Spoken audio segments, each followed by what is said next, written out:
Amém? 2 Pedro capítulo 3, versículo 3. Testifica, cenáculo. 2 Pedro 3:3. Para internautas que estão aí agora, saudações em Cristo aos meus irmãos da Igreja Cenáculo Fé, que estão virtualmente participando deste culto, a todos aqueles que sempre estão assíduos conosco, presentes no altar desse concerto, amém, junto com este ministério, naquilo que ele propaga, naquilo que ele determina pela pessoa de Jesus. Amém? 2 Pedro 3:3, e vamos ler a palavra de Deus. Sabei primeiro que nos últimos dias virão escarnecedores andando segundo as suas próprias concupiscências, e dizendo: aonde está a promessa da sua vinda? Desde que os pais dormiram, todas as coisas permanecem como desde o princípio da criação. Eles de propósito ignoraram isto, que pela palavra de Deus, já desde a antiguidade existiram os céus e a terra, que foi tirada da água e do meio da água subsiste. Por estas coisas também pereceu o mundo de então, coberto pelas águas do dilúvio. Mas os céus e a terra que existem agora, pela mesma palavra, têm sido guardados para o fogo, sendo reservados para o dia do juízo e da perdição dos homens ímpios. Mas, amados, não ignorei uma coisa, que um dia para o Senhor é como 1000 anos, e 1000 anos como um dia. O Senhor não retarda a sua promessa, ainda que alguns a tenham por tardia. Ele é longânimo para convosco, não querendo que ninguém se perca, senão que todos venham a se arrepender. Mas o dia do Senhor virá como um ladrão. Os céus passarão com grande estrondo, os elementos arderão e se desfarão, e a terra e as obras que nela há serão descobertas. E havendo, pois, de parecer todas estas coisas, que pessoas não deveis ser em santidade e piedade, aguardando e desejando ardentemente a vinda do dia de Deus, em que os céus em fogo se dissolverão e os elementos ardendo se fundirão. Mas nós, segundo a promessa, aguardamos novos céus e nova terra, nos quais habita a justiça. Pelo que, amados, aguardando estas coisas, procurai que deles sejais achados imaculados, irrepreensíveis em paz, tendo por salvação a longanimidade de nosso Senhor, como também o nosso amado irmão Paulo, que vos escreveu segundo a sabedoria que lhe foi dada. Quem crê nesta palavra, dá glória a Deus. Quem crê nesta palavra, dá glória a Jesus. Dá glória a Deus, cenáculo da fé. Chaparibiam brosteria, arruquiasto que me consome o guiopiosta. Posso se assentar em nome de Jesus. E eu creio que os internautas já estão sentados.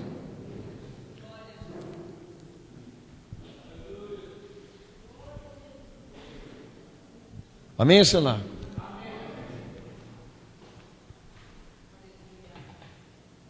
A grande questão tratada neste livro aqui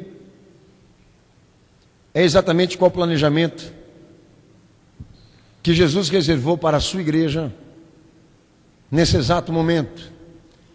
O que Ele quer que cada um de nós façamos como princípio futuro, não só futuro, como presente de nossas vidas. É exatamente isso que Pedro trata aí nesse texto. O que de fato Deus revela como futuro para o homem, para o mundo e para a igreja. E está sendo tratado aí por esta palavra, não só como nela, como todos os outros trechos e versículos da Bíblia Sagrada, exatamente qual a visão futura da fé cristã.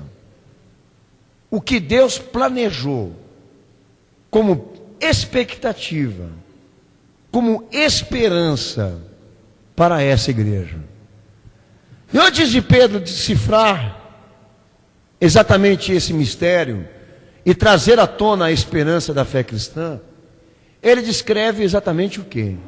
A característica do homem ímpio, o posicionamento dele mediante a esperança que a fé cristã anuncia. São escarnecedores, homens da sua própria ciência, homens que andam segundo o seu pensamento e o seu coração, e que subestimam o poder dessa esperança.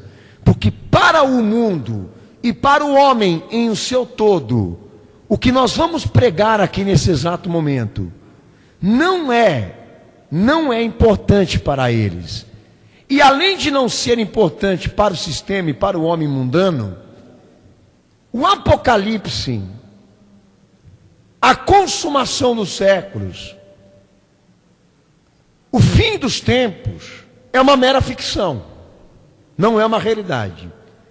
Se a igreja quiser ter essa experiência de contactar alguém acerca daquilo que esse ministério tem documentado, analisado, à luz da fé, vá buscar essa experiência, tenta comunicar com ele pela fora, o que de fato projeta a Bíblia Sagrada para o futuro, o que ela revela, o que ela decifra, o que de fato ela direciona, qual a visão futura que ela promove pelo Espírito Santo na vida do cristão. Vai lá ter essa experiência. Se você não apanhar, vão te chamar de louco.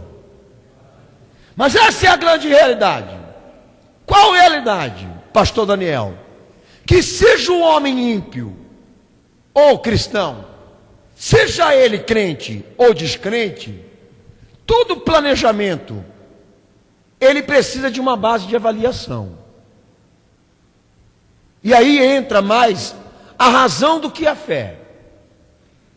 Quando se trata exatamente do quê? Das coisas visíveis, perceptíveis, que nós estamos agora, nesse exato momento, vivendo no nosso cotidiano.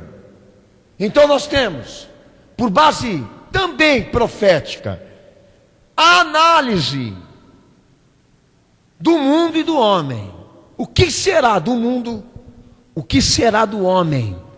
O que Deus projetou para este mundo, para este homem ímpio, que tanto eles temem assim.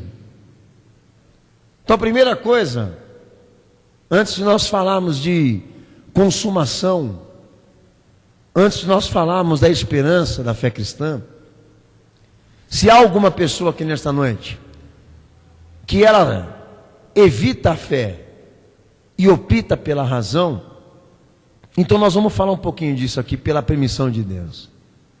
Todos aqui somos seres humanos e todos aqui temos planejamentos, sonhos, pensamentos. Todos nós aqui esperamos por alguma coisa aí na frente. Por mais diferente que seja o pensamento e o sonho de cada um de nós aqui, que eu deixei de sonhar há muito tempo depois que eu me converti, mas se você sonha ainda, por mais diferente do teu sonho, por mais diferente que seja o teu sonho em relação às outras pessoas comuns, tudo se baseia exatamente no quê? Proveniente de um mesmo recurso. Para o ser humano fazer um planejamento nessa terra, ele precisa de perspectiva de vida. Ele precisa de recurso para isso. Quando a palavra de Deus trata a questão futura, ela não evita falar exatamente do quê? Dos acontecimentos que firmam isso. E quando Jesus tratou de sinais e acontecimentos, ele não tratou de forma ficciosa,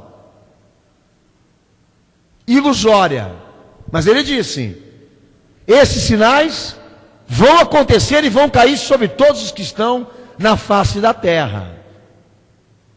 Isso é profecia. Então, quando nós tratamos a questão humana, no que diz respeito ao seu planejamento pessoal, qual seja a diferença disso, para se obter planejamento, o recurso vai ter que ser o mesmo: água, ar, saúde, habitação, alimentação, terra produtiva, recursos naturais. Não tem como você querer viver ou sobreviver na face dessa terra sem ter recurso para isso, filho. Então daí quem está sendo ficcioso aí é você, não sou eu como pregador. Porque de maneira nenhuma aqui eu quero atingir alguém com a minha loucura. Por mais que a palavra seja loucura para aqueles que perecem, nós também não somos irracionais. A razão há na fé. E a análise também tem. Então, nesse século 21 aqui agora, o recurso cabível para se gerar perspectiva está escasso. A perspectiva de vida, ela minimiza, não desenvolve.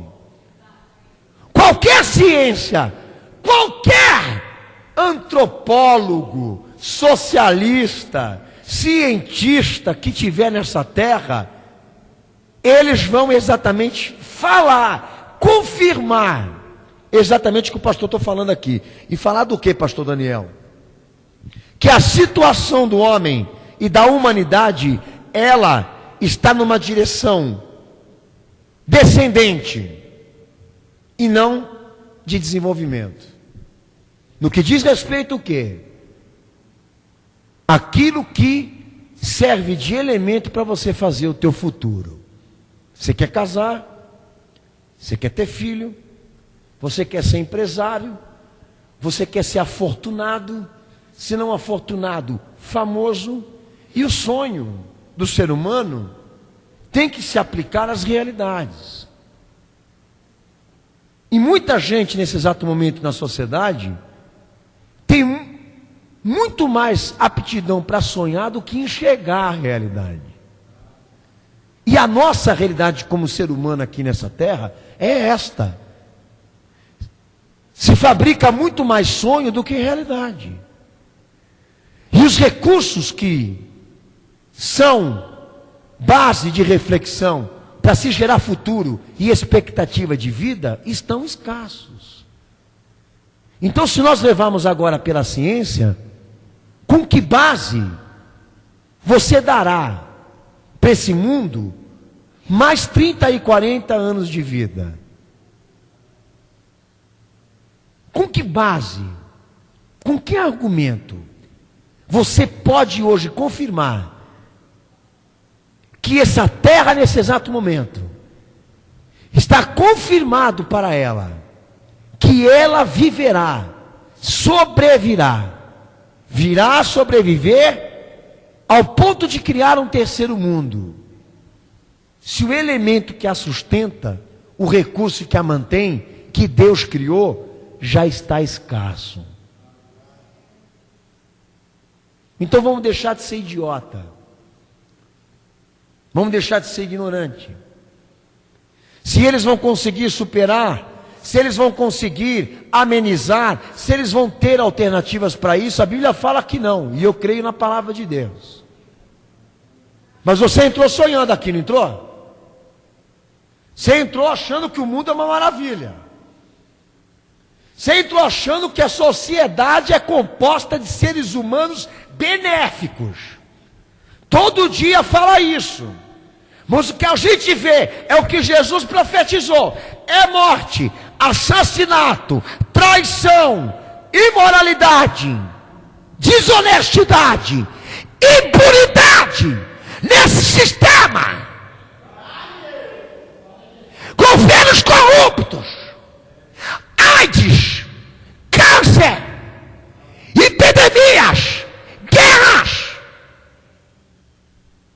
um mundo sem paz e um mundo sem perspectiva. Se eles querem mudar, que eles tentem. Mas esta igreja hoje aqui não pode adquirir dupla personalidade.